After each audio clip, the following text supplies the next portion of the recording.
മങ്കൂസ് മൗലിദിൽ ഇർത്തക്ബത്തു അലൽ ഖത്താ വൈറാസരിം വാദാദ് ലേക്കാസ്കു ഫിഹിയ സയ്യിദി ഖൈറൻ നബി.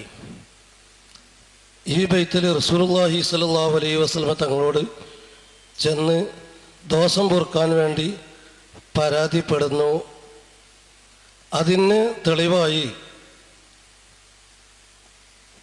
അധിക പണ്ഡിതന്മാരും വൈദാ ഖീല ലഹും തആലൗ യസ്തഗ്ഫിർ ലക്കും റസൂലുള്ളാഹി ലവ്വൗ റൂസഹും വറഅയ്തഹും യസുദ്ദൂന വഹും മുസ്തക്ബിറുൻ എന്ന ആയത്ത് ഓതലുണ്ട്. ബൈത്തിൽ പറഞ്ഞത് നേരിട്ട് ചെന്ന് പറയലാണ്. വൈദാ ഖീല ലഹും തആലൗ യസ്തഗ്ഫിർ ലക്കും റസൂലുള്ളാഹി പറഞ്ഞിടത്ത് മുനാഫിഖീങ്ങളോട് പറയപ്പെട്ടാൽ തആലൗ യസ്തഗ്ഫിർ ലക്കും റസൂലുള്ളാഹി, അള്ളാഹുവിൻ്റെ റസൂല് നിങ്ങൾക്ക് പൊറുക്കലിനെ തേടും എന്നാണ്. അവിടെ നേരിട്ട് നമ്മൾ പറയാ എന്നുള്ളല്ലോ. അപ്പോൾ ഈ ആയത്ത് അതിന് തെളിവാകുന്നത് ഏത് നിലക്കാണ്? സംശയം. അള്ളാഹിൻ്റെ റസൂല് നിങ്ങളോട് പൊറുക്കലിനെ തേടുന്നാണ് അങ്ങനെ ചിലർ പറയലും ചോദിക്കലുണ്ട്. അപ്പോൾ റസൂലുള്ള പൊറുക്കലിനെ തേടും, നമ്മൾ നബിയോട് ചെന്ന് പൊറുക്കലിനെ തേടുക എന്നുള്ളത് ആ ആയത്തിലല്ല. കഴിഞ്ഞോ?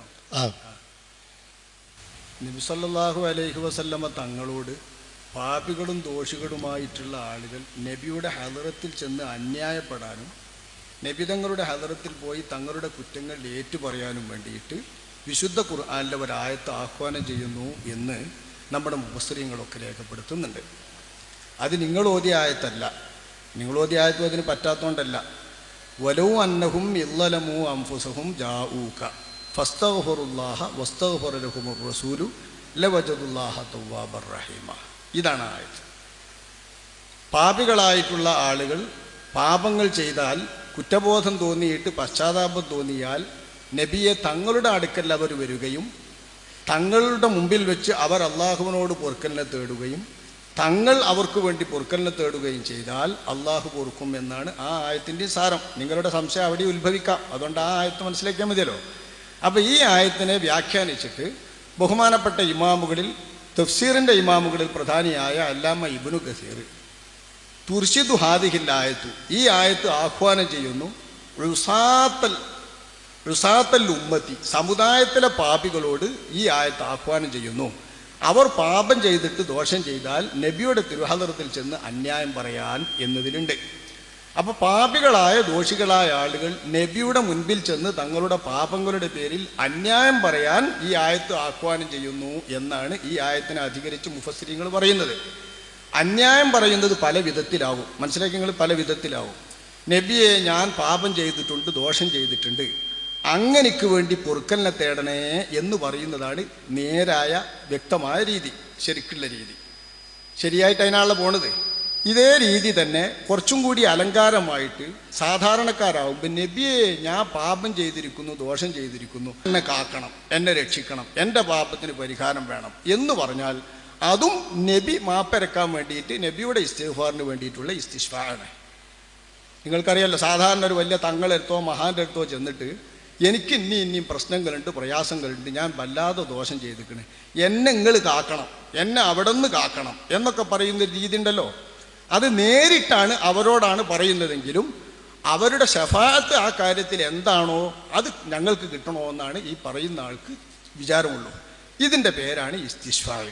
അപ്പോൾ ഈ ഇസ്തിഗ്ഫാർ റസൂലുള്ളാഹിനോട് ദോഷികളും പാപികളുമായിട്ടുള്ള ആളുകൾ ദോഷം പുറത്ത് കിട്ടുന്ന കാര്യത്തിലും കുറ്റങ്ങൾക്ക് ശിക്ഷയില്ലാതെയാകുന്ന കാര്യത്തിലും നടത്തണമെന്ന് ഈ ആയത്ത് ആഹ്വാനം ചെയ്യുന്നു എന്ന് വലൗവന്നഹും ഇല്ലലമു എന്ന് പറഞ്ഞ സൂറത്തുൻ നിസായിലെ ആയത്തിനെ വ്യാഖ്യാനിച്ചുകൊണ്ട് നമ്മുടെ ഇമാമുകൾ രേഖപ്പെടുത്തിയിട്ടുണ്ട്.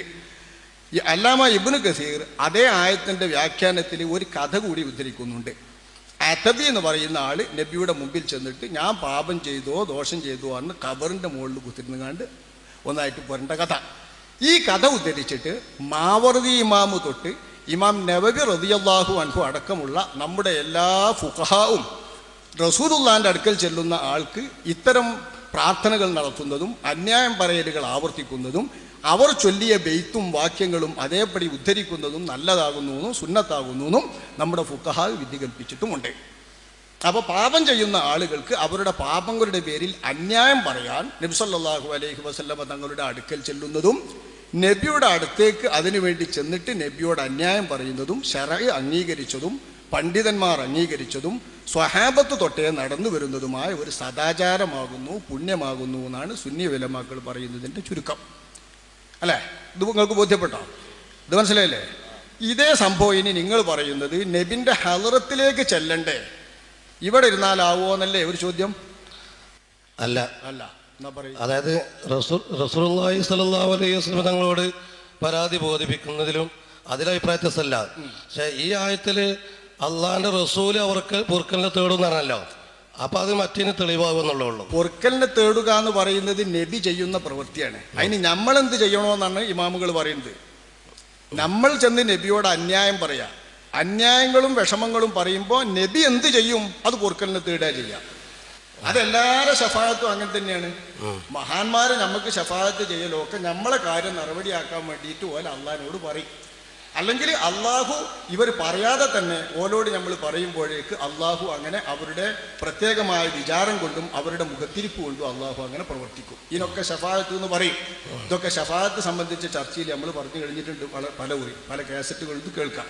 അപ്പം ആ വിധത്തിൽ മഹാന്മാരുടെ മുൻപിലും റസൂലുള്ളാഹിന്റെ മുമ്പിലും പോയിട്ട് പാപങ്ങളുടെ പേരിൽ അന്യായം പറയുന്നത് ശറഅ് സ്വീകരിച്ചതാണ്, ശറഅ് പറയുന്നതാണ് എന്നാണ് ഈ ആയത്തുകൊണ്ട് നമ്മൾ പറയുന്നത്. ഇനി നിങ്ങൾക്ക് അതിലെന്താണ് സംശയമുള്ളത്? അന്യായം പറയാന്നുള്ളത് ഈ ആയത്ത് ആഹ്വാനം ചെയ്യുന്ന നല്ല നടപടിയാണ്. ഇത് പെട്ട ഒന്നാണ് ഇർതകബതു അലൽ ഖതാ. ഇതിലുള്ള അന്യായമാണ് ഇർതകബതു അലൽ ഖതാ. ഞാൻ പാപത്തിന്റെ മേക്കേറിയിരിക്കുന്നു, പാപത്തിന്റെ മുകളിൽ അട്ടിക്ക് ചെയ്തിരിക്കുന്നു. വൈറ ഹസിരിൻ വഅദദി, എണ്ണമില്ലാതെ ക്ലിപ്തമല്ലാത്ത പാപങ്ങൾ ചെയ്തിരിക്കുന്നു. ലക അഷ്കു, നബിയെ തങ്ങളോട് ഞാൻ അന്യായപ്പെടുന്നു.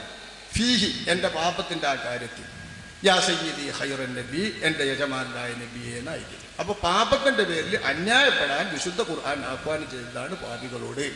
ഈ ആയത്തിൻ്റെ വഴിപ്പെടലും ഈ ആയത്തിൻ്റെ അനുസരണവും വിധേയത്വവുമാണ് നമ്മൾ ഇന്ന് നടത്തി വരുന്ന എല്ലാ പാപങ്ങളുടെ പേരിലുള്ള ശിക്കായത്തുകളും ഇസ്തിശ്ഫായകളും.